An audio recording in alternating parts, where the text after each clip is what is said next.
एक दशाक्षरी महाविद्या एक मंत्र है, एक माता काली कवच का वर्णन है, जिसमें भगवान श्री नारायण सुनाते हैं नारद जी से। तो कहते हैं ये जो दशाक्षरी महाविद्या का जो ये मंत्र है ना और ये कवच है, तीनों लोकों में दुर्लभ है, तीनों लोकों में। और इस गोपनीय कवच का वर्णन करता हूँ, ध्यान पूर्वक सुनना। देखिए, शास्त्रों में आपको मंत्र मिल जाएंगे, शास्त्रों में आपको कवच का वर्णन मिल जाएगा, लेकिन बिना गुरु के हम ना तो वो मंत्र सिद्ध कर सकते हैं, ना ही वो कवच सिद्ध कर सकते हैं। हम अगर कर सकते हैं बिना बिना गुरु आज्ञा के, तो हम नाम ले सकते हैं, नाम राधा राधा राधा, लेकिन वो भी तब ही सिद्ध होगा जब हम गुरु बनाएंगे, क्योंकि गुरु बिना ज्ञान कहाँ। अगर एक ऐसा मार्ग है, उस मार्ग के बारे में हमें पता नहीं है कि इस मार्ग में कैसी कैसी विपत्ति आएंगी, और अगर हम उस मार्ग पर चले, अब हो भी सकता है कि वो मार्ग आपके लिए सबसे श्रेष्ठ हो, और श्रेष्ठ तब होगा जब आपका गुरु उस मार्ग को कहेगा कि ये जो मार्ग है, इस मार्ग में आपको तरह तरह के पुष्प, तरह तरह की लताएं, फल आपको खाने को मिलेंगे। ये मार्ग अत्यंत ही शुभ है। और एक तरह से हम ये लेके चले कि ये जो मार्ग है, इस मार्ग में कांटे ही कांटे हैं, लेकिन आपको ये नहीं पता कि इस मार्ग में कांटे हैं तो किस रास्ते पर कांटे हैं, कितनी दूरी पर कांटे हैं, नहीं पता ना। क्योंकि बिना गुरु आज्ञा के, गुरु हमें जब दिखाता है, मार्गदर्शन करवाता है कि ये मार्ग सही है या ये मार्ग गलत है, तो ये गुरु हमें सचेत करता है। उसी प्रकार जो गुरु मंत्र है और जो कवच है शास्त्रों में, ये तभी सिद्ध होते हैं जब हमें गुरु प्रदान करता है। और गुरु भी तभी प्रदान करता है, एक आश्रम है, आश्रम में 1000 शिष्य मान लो, 1000 शिष्य हैं आश्रम में, लेकिन अगर उस आश्रम में कोई ऐसा शिष्य नहीं है, गुरु को ये लगना चाहिए कि हाँ, ये मेरा शिष्य है, और ये शिष्य बहुत ही तेजस्वी है, ज्ञानी शिष्य है, और ये सारे जो कार्य हैं अपने जीवन को अच्छे से अनुभव करके समझ सकता है, और हर प्रकार से कितने भी कष्ट आए उसके जीवन में, सारे कष्ट को लांग कर वो आगे अपने मार्ग पर, अपने पथ पर चल सकता है। तभी उसको गुरु गुरु मंत्र देता है, तभी वो दीक्षित के लिए लायक होता है। ऐसे ही हमारे सदगुरुदेव भगवान जब होते हैं, जब 5 वाणी पाठ, 11 माला हर तरह की बताते हैं, ठीक है, और उसमें भी बहुत सावधानियां बरतने की जरूरत है, क्योंकि जब तक हम सावधानियां नहीं बरतेंगे, हम अपने गुरु मंत्र के लिए लायक नहीं रहेंगे, गुरु बनाने के लायक नहीं रहेंगे, ना ही हमें गुरु दीक्षा प्राप्त होगी। तो ऐसा ही है, शास्त्रों में जितने भी गुरु मंत्र बताए गए हैं, जितने भी कवच बताए गए हैं, बिना गुरु के सिद्ध नहीं होंगे। शास्त्रों में पढ़ना, सिर्फ पढ़ सकते हो, अध्ययन कर सकते हो, बाकी सिद्ध नहीं हो सकते बिना गुरु के। तो भगवान नारायण कहते हैं नारद जी से कि सुनो, बड़ा ही दुर्लभ है ये, बड़ा ही दुर्लभ और गोपनीय महामंत्र है। ओम ह्रीम श्रीम क्लीम कालिकाय स्वाहा। ये जो दशाक्षरी महाविद्या महामंत्र है, एक बार हुआ ये, जो पुष्कर तीर्थ में सूर्य ग्रहण के अवसर पर, तो जो मुनि दुर्वासा थे, दुर्वासा ऋषि ने राजा को दिया था, और उस राजा का नाम था सुचंद्र राजा नाम था, और इस राजा ने पूरी पृथ्वी को जीत लिया था। तो उस राजा ने इसने 10 लाख बार जप किया, 10 लाख बार जप करके ये जो मंत्र है, ये मंत्र सिद्ध किया। और फिर जो कवच है, महाकाली कवच, इसका 5 लाख बार जप किया, फिर ये सिद्ध किया। और जब ये गुरु की आज्ञा से सिद्ध हुआ किसकी आज्ञा से? गुरु की आज्ञा से। गुरु कौन? ऋषि दुर्वासा इनके गुरु थे सुचंद्र। तब इनकी आज्ञा से ये कवच और ये महामंत्र सिद्ध हुआ। महामंत्र 10 लाख बार की ये सिद्ध किया, और 5 लाख बार ये कवच जाके सिद्ध हुआ। फिर उसके बाद वे अयोध्या लौट आए, और इसी कवच की कृपा से उन्होंने सारी पृथ्वी को जीत लिया।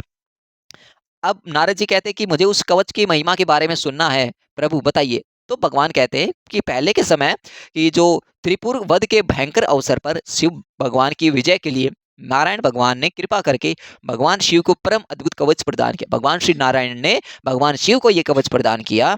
इसका वर्णन करता हूँ, सुनो मुने। ये जो कवच अत्यंत गोपनीय है, ठीक है, और ये जो मंत्र समुदाय एक मूर्तिमान, एक स्वरूप है, उसी को पूर्व काल में जो भगवान शिव ने दुर्वासा को दिया, और जो ऋषि दुर्वासा जी थे, तो दुर्वासा ने महामनस्वी जो राजा सुचंद्र है उनको दिया। और जब राजा सुचंद्र ने 10 लाख बार महामंत्र और 5 लाख बार कवच को गुरु आज्ञा से जब सिद्ध किया, तब उन्होंने पूरी पृथ्वी को जीत लिया। अब ध्यान पूर्वक सुनना इस कवच की महिमा को। ओम ह्रीम श्रीम क्लीम कालिकाय स्वाहा। देखिए, सबसे पहले तो जानना ये आवश्यक है कि कवच होता है क्या है, क्योंकि बहुत से साधकों को ये नहीं पता कि कवच की महिमा क्या है, कैसे काम करेगा। वो कवच है हमारे सर से लेकर तलवे तक पूरे शरीर के अंग भाग हर प्रकार की रक्षा करे। तो ये कहते हैं कि मेरे मस्तक की रक्षा करे। क्लीम कपाल की, तथा जो हीम और हीम और हीम ये नेत्रों की रक्षा करे। 2 बार हीम हीम आता है ना। ओम हीम त्रिलोचने स्वाहा सदा मेरी नासिका की रक्षा करे। क्रीम काली के रक्ष रक्ष स्वाहा सदा दांतों की रक्षा करे। हीम भद्र काली के स्वाहा मेरे दोनों होठों की रक्षा करे। ओम हीम क्लीम कालिकाय स्वाहा सदा कंठ की रक्षा करे। ओम हीम कालिकाय स्वाहा सदा सदा दोनों कानों की रक्षा करे। ओम क्रीम क्रीम क्लीम काले स्वाहा सदा मेरे कंधों की रक्षा करे। ओम क्रीम भद्र काले स्वाहा सदा मेरे वक्षस्थल जो ये होता है वक्षस्थल इसकी रक्षा करे। और यहाँ पे ओम क्रीम कालिकाय स्वाहा सदा सदा मेरी यहाँ पे नाभि की रक्षा करे। ओम हीम कालिकाय स्वाहा सदा मेरे पृष्ठ भाग की रक्षा करे। रक्त बीज विनाशिनये स्वाहा सदा हाथों की रक्षा करे। ओम हीम क्लीम मुंड मालिनी स्वाहा सदा पैरों की रक्षा करे। ओम हीम चामुंडाई स्वाहा सदा मेरे सर्वांग की रक्षा करे। पूर्व में महाकाली और अग्नि कोण में रक्त दंती की रक्षा करे। दक्षिण में चामुंडा रक्षा करे और नैऋत्य कोण में काली का रक्षा करे। पश्चिम में श्यामा रक्षा करे और वायव्य कोण में चंडिका और उत्तर में विकटास्या और ईशान कोण में अट्टहासिनी रक्षा करे। उधर भाग में लोल जिहा रक्षा करे और अधो भाग में सदा आधमाया रक्षा करे। जल स्थल और अंतरिक्ष में विश्व प्रसन्न रक्षा करे। इस प्रकार कहते हैं भगवान ये जो कवच है इस समस्त मंत्र समूह का मूर्त रूप है, संपूर्ण कवचों का सारभूत है। और ये जो मैंने बताया है तुमको ये कवच, इस कवच की कृपा से ही तो राजा जो सुचंद्र है सातों द्वीप के अधिपति हो गए थे। सातों द्वीप के इसी कवच के प्रभाव से पृथ्वीपति मांददाता जो सप्त द्वीपति पृथ्वी के जो अधिपति हुए थे और इसी के बल से प्रचेता लोमस सिद्ध हुए और इसी के बल से सोबरी और पिपलायन योग भी सृष्ट कहलाए।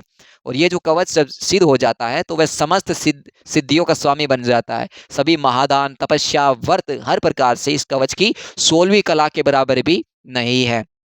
और ये निश्चित है जो इस कवच को जाने बिना अगर जग जननी जो महाकाली का अगर भजन करता है तो उसके लिए 1 करोड़ जप करना भी बेकार है। 1 करोड़ जप करना भी वह मंत्र है, वह सिद्ध नहीं होता है। तो बिना गुरु के ना तो महामंत्र सिद्ध हो सकता है और ना ही यहाँ पर किसी पर कोई प्रकार का कवच सिद्ध हो सकता है, चाहे वह किसी भी देवी देवता का हो। तो इस बात का सदैव ध्यान होना चाहिए। अब भगवान श्री नारायण कहते हैं ब्राह्मण रण क्षेत्र में जो राजधिराजों के जो शिरोमणि है सुचंद्र के गिर जाने पर तीनों अक्षणी सेना के साथ पुष्करास धमका। फिर जो महान पराक्रमी जो राजा पुष्करास सूर्य वंश में उत्पन्न जो महालक्ष्मी का सेवक और लक्ष्मीवाण और सूर्य के समान जो प्रभावशाली था तो वह सुचंद्र का जो पुत्र था उसके गले में महालक्ष्मी का मनोहर कवच बंधा था। इसमें महालक्ष्मी के कवच की महिमा सुनेंगे हम, जिसके प्रभाव से वह परमेश्वर संपन्न और त्रिलोक विजयी हो गया। उसे देखकर बुद्धिमान परशुराम के सभी भाई हाथों में नाना प्रकार के शस्त्र धारण कर फिर युद्ध करने के लिए आए। तो राजा ने लीला बाणों समूह की वर्षा करके उन्हें तुरंत छेद दिया। तब उन वीरों ने हंसते हुए बाणों के टुकड़े कर दिए। फिर पुष्कराज के साथ घोर युद्ध आरंभ किया। फिर परशुराम ने पाशुपात अस्त्र के सिवा सभी अस्त्र शस्त्रों को प्रयोग किया। पुष्कराज ने सबको काट गिराया। तब अपने समस्त शास्त्रास्त्रों को विफल करके परशुराम ने स्नान करके भगवान शिव को प्रणाम किया और फिर पाशुपात अस्त्र का प्रयोग करना चाहा। इतने में भगवत नारायण ब्राह्मण का वेश धारण करके प्रकट हुए। बोले, हे ब्राह्मण वेशधारी। नारायण ने कहा, वत्स भार्गव ये क्या कर रहे हो? तुम तो ज्ञानियों में श्रेष्ठ हो, फिर ब्रह्मवश क्रोधवेश आकर मनुष्यों का वध करने के लिए पाशुपात अस्त्र का प्रयोग क्यों कर रहे हो? इस पाशुपात से तो तत्काल ही सारा विश्व भस्म हो सकता है। इसमें इतनी क्षमता है क्या? यह शस्त्र परमेश्वर श्री कृष्ण के अतिरिक्त और सबका विनाशक है। पाशुपात को जितने की जो ये शक्ति है तो इतनी शक्ति तो सुदर्शन में ही है। जितनी शक्ति सुदर्शन चक्र में है उतनी ही शक्ति पाशुपात अस्त्र में है जो भगवान शिव ने दिया था। क्योंकि भगवान श्री हरि का सुदर्शन चक्र समस्त अस्त्रों का मान मर्दन करने वाला, समस्त अस्त्रों का भगवान शिव जी का जो पाशुपात अस्त्र है और श्री हरि का सुदर्शन चक्र है, यही दोनों तीनों लोकों में समस्त अस्त्रों में प्रधान है। इनसे बड़ा कोई अस्त्र नहीं है पाशुपात अस्त्र भगवान श्री हरि का सुदर्शन चक्र से अतिरिक्त। इसलिए ब्राह्मण तुम पाशुपात अस्त्र को रख दो और मेरी बात सुनो।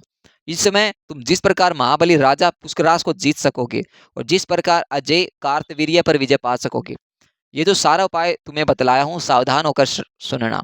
महालक्ष्मी का कवच जो तीनों लोकों में भी दुर्लभ है, पुष्कराज ने भक्ति पूर्वक विधि विधान के साथ अपने गले में धारण कर रखा है। कौन सा कवच? महालक्ष्मी कवच धारण किया हुआ है। और पुष्कराज का जो पुत्र है जो उसकी दुर्गति नाशिनी दुर्गा का जो परम अद्भुत और उत्तम कवच अपनी दाहिनी भुजा पर बांधा हुआ है। और इन कवचों की कृपा से ही दोनों पर विजय पा लेने में समर्थ है। उनके शरीर पर कवचों के वर्तमान रहते त्रिभुवन में भी उन्हें कौन जीत सकता है भला। मैं तुम्हारी प्रतिज्ञा सफल करने के लिए उन दोनों के सन्निकट मांगने के लिए जाऊंगा और इस कवच की याचना करूंगा।